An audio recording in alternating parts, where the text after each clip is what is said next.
vocês ouvirem falar de guerras e rumores de guerras, não se assustem, é necessário que isso aconteça, mas ainda não é o fim. Outra vez, quando Jesus falou isso, a Palestina o mundo estava debaixo do Império Romano, que mantinha a paz pela força da sua máquina militar. Era uma paz forçada, chamada Pax Romana. Não tinha guerra entre os povos, porque os romanos não deixavam. Eles policiavam para que os países convivessem bem. Então não tinha guerra, àquela altura, no Império Romano. Não tinha. E a guerra vai acontecer alguns séculos depois, quando o Império Romano é invadido. Mas numa época em que não tinha guerra, Jesus disse, vocês ouvirão falar de guerras e rumores de guerra. E aí ele disse, é necessário que isso aconteça. Por que é necessário que guerras como essa aconteçam? A invasão da Ucrânia, Primeira Guerra Mundial, Segunda Guerra Mundial.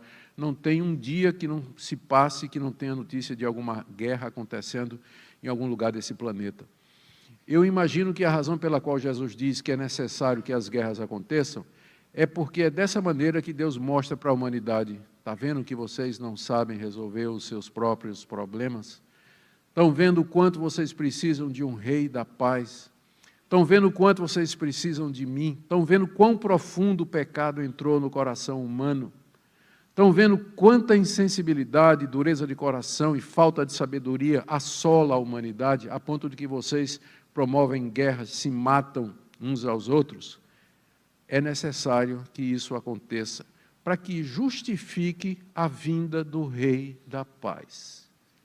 Porque se a humanidade pudesse resolver seus próprios problemas, se a ONU resolvesse seus próprios problemas, se houvesse paz entre as nações, que necessidade nós teríamos da chegada daquele que é o Rei da Paz, que vai destruir os ímpios e instalar o seu reinado eterno de justiça e de verdade?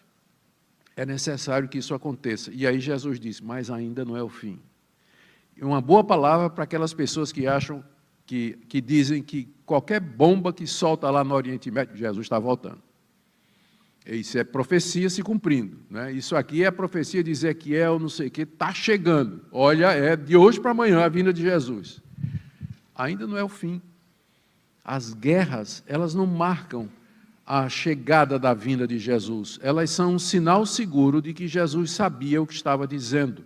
O ponto desses sinais, eu quero que você preste atenção aqui, o ponto desses sinais que Jesus vai colocar aqui, não é para dar a você elementos para você marcar o dia da vinda de Jesus, mas dá certeza a você, porque numa época em que essas coisas pareciam impossíveis, Jesus profetizou que essas coisas aconteceriam, e elas aconteceram exatamente como ele disse que haveria de acontecer. Então, se ele acertou nessas coisas, então ele também está certo quando ele diz, eu vou voltar. Eu vou voltar em guerra. Então, os sinais servem para nos assegurar da veracidade das palavras do nosso mestre. Como essas guerras por aí que foram preditas por ele. Ele disse isso na época em que tinha paz. Porque se levantará nação contra nação, verso 8. Haverá terremotos em vários lugares, também fomes, como eu disse, Lucas acrescenta pestes, e a gente pensa na pandemia. Essas coisas são o princípio das dores. Lembra da analogia da mulher? Ele diz, isso é o princípio das dores, não é o fim, não chegou a hora de dar à luz ainda. Isso é o princípio das dores. Continuando no verso 6. Estejam de sobreaviso, porque as pessoas os entregarão aos tribunais e às sinagogas. Vocês serão açoitados e por minha causa serão levados à presença de governadores e reis para lhes servir de testemunho, mas é necessário que primeiro o evangelho seja pregado a todas as nações. Primeiro sinal que Jesus Cristo disse foi o surgimento de falsos mestres. Cheque. Segundo sinal, guerras e rumores de guerras. Cheque também. Tá? Lucas disse assim, quando, porém, vocês virem Jerusalém sitiada de exércitos. Lucas está dando a interpretação daquilo que Jesus falou. O abominável da desolação é o exército romano que chega, sitia Jerusalém, cerca Jerusalém. Aconteceu no ano 70, depois de os judeus começarem um movimento de revolta contra Roma.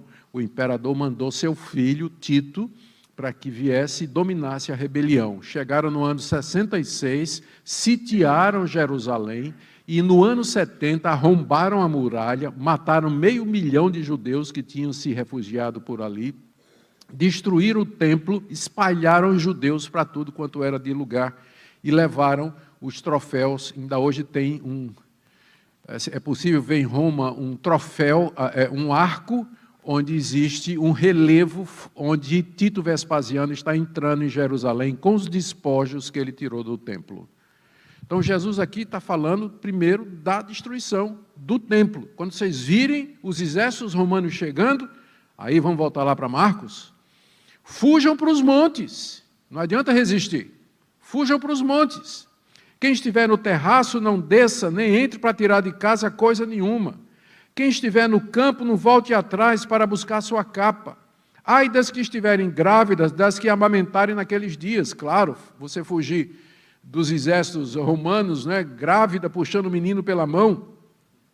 Ai das que amamentarem, orem para que isso não aconteça no inverno, quando a fuga é mais difícil, as estradas são mais complicadas, tudo é mais difícil, né, quando o inverno acontece, porque aqueles dias, está falando da destruição de Jerusalém em primeiro lugar, serão de tamanha tribulação como nunca houve desde o princípio do mundo criado por Deus até agora e nunca jamais haverá.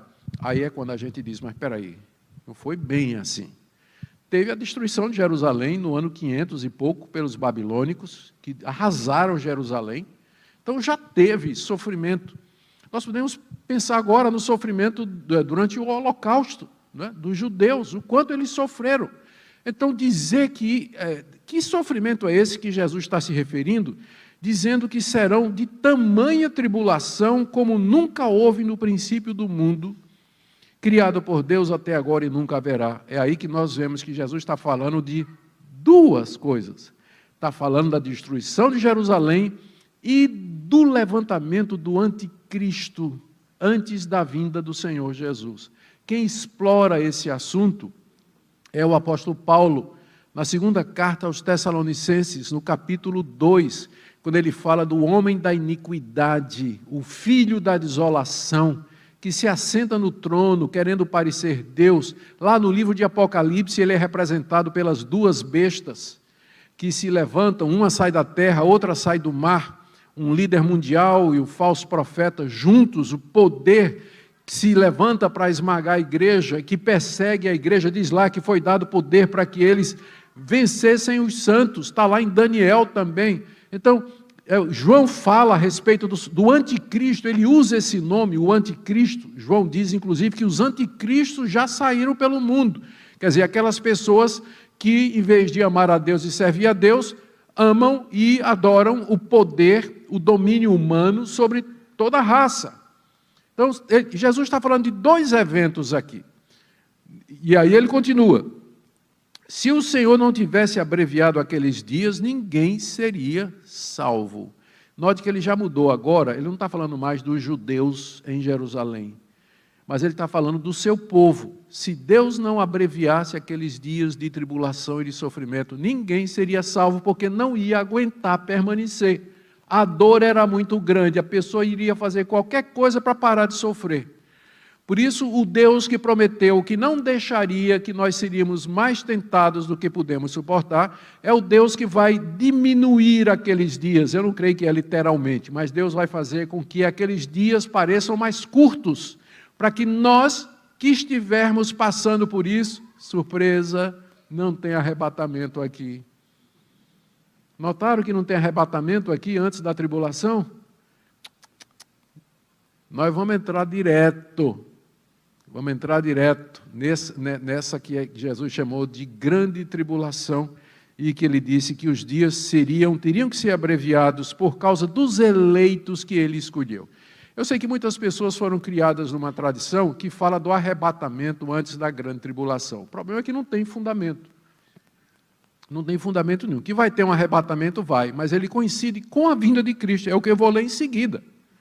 Ele coincide com a vinda de Cristo, não é alguma coisa que acontece antes da grande tribulação, porque senão Jesus não teria dito ou referido aos eleitos que estão passando na grande tribulação, por causa dos quais o tempo está abreviado. Ah, mas é que Jesus não disse tudo. Ué, não é bem assim. Verso 23.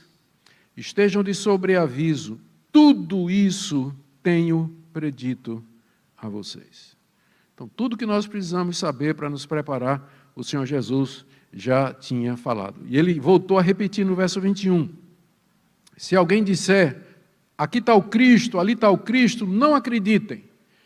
Porque surgirão falsos cristos e falsos profetas operando sinais e prodígios para enganar, se possível, os próprios eleitos. A operação de sinais e prodígios, ela não é necessariamente uma prova da presença de Deus, ela pode ser uma prova do falso profeta.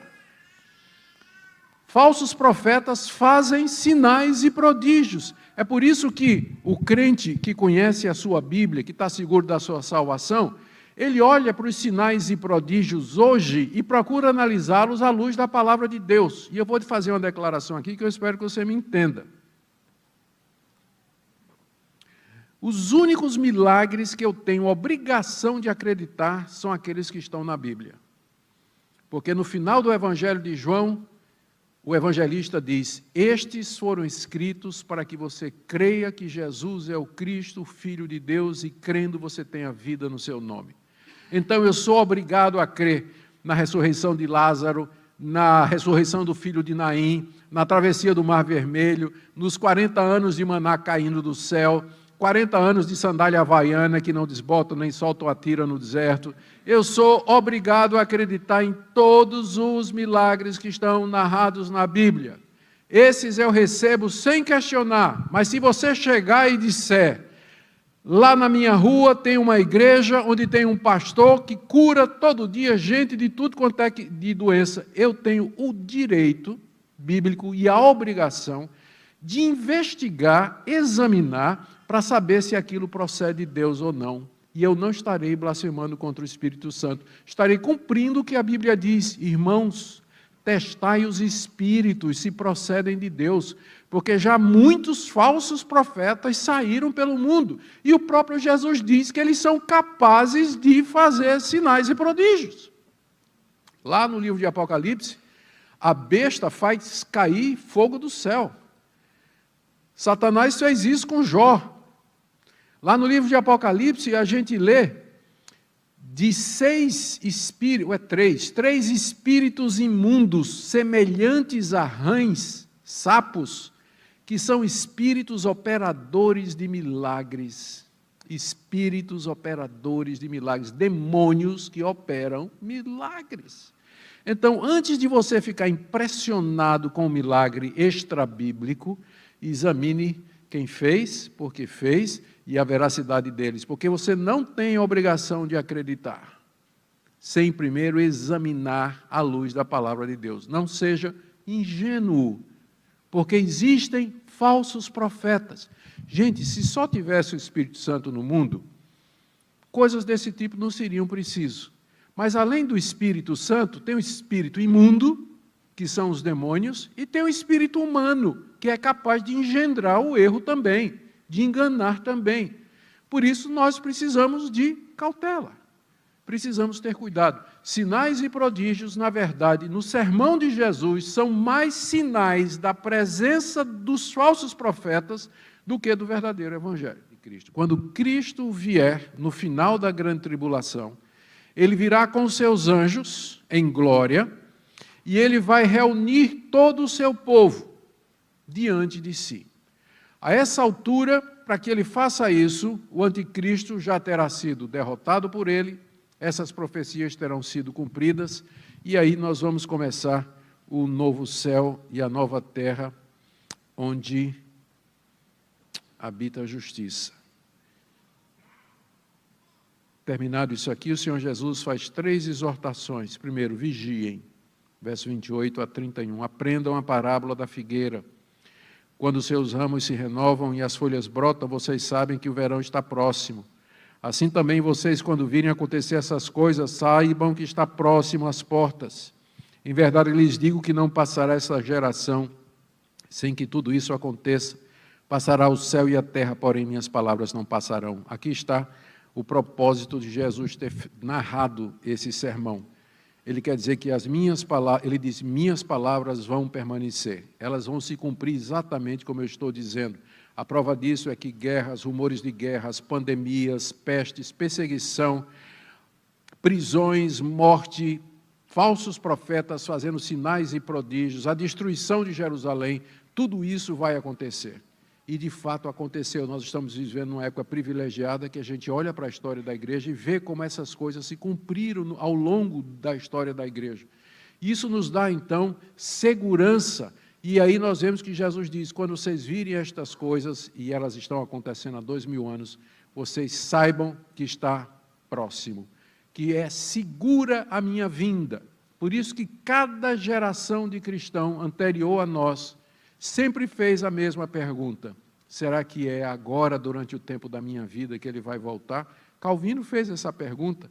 Os mártires, o apóstolo Paulo, na carta aos Tessalonicenses, ele disse que quando Cristo vier, nós seremos transformados. Ele tinha esperança de que Cristo voltasse já durante a sua época.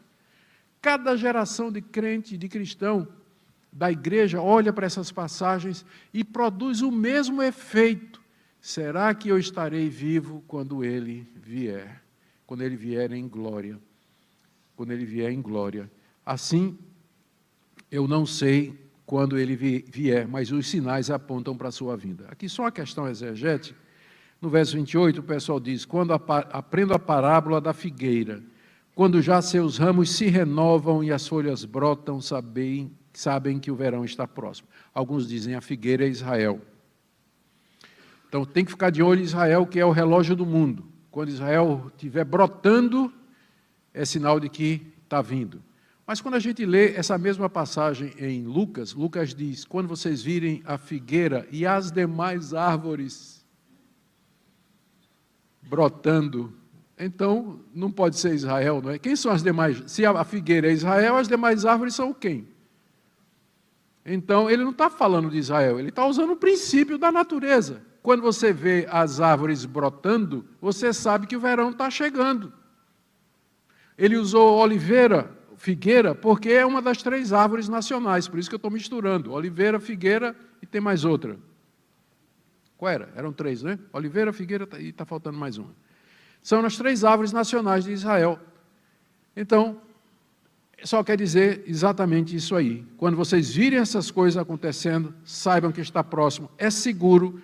Minhas palavras não vão passar, o céu e a terra, é mais fácil passar a terra e o céu do que passar o que eu estou dizendo. O fato é que ninguém sabe o dia nem a hora. O próprio Jesus, quando estava entre nós, encarnado, não menos Deus, mas tendo aberto mão do exercício das suas virtudes e poderes, ele mesmo, enquanto estava aqui entre nós, ele não sabia o dia da própria vinda. É claro que agora, ele ressurreto, exaltado à direita do Pai, ele não somente sabe quando ele vai voltar, mas ele está coordenando os eventos mundiais para que esse evento venha no tempo certo e apropriado.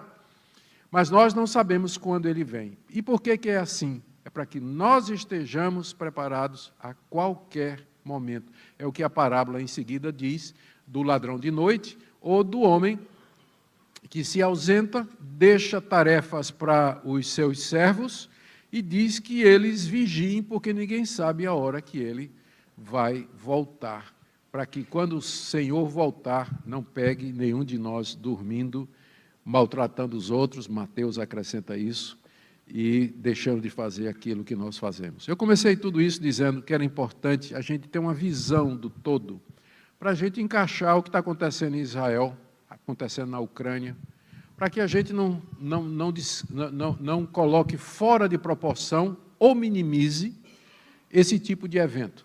Estas coisas fazem parte do princípio das dores, apontam para sinais que evidenciam que Jesus era profeta de Deus, que ele conhecia o futuro, que ele é o Salvador do mundo, e que tão certo como as coisas que ele profetizou aconteceram, inclusive as guerras, ele haverá de voltar em glória.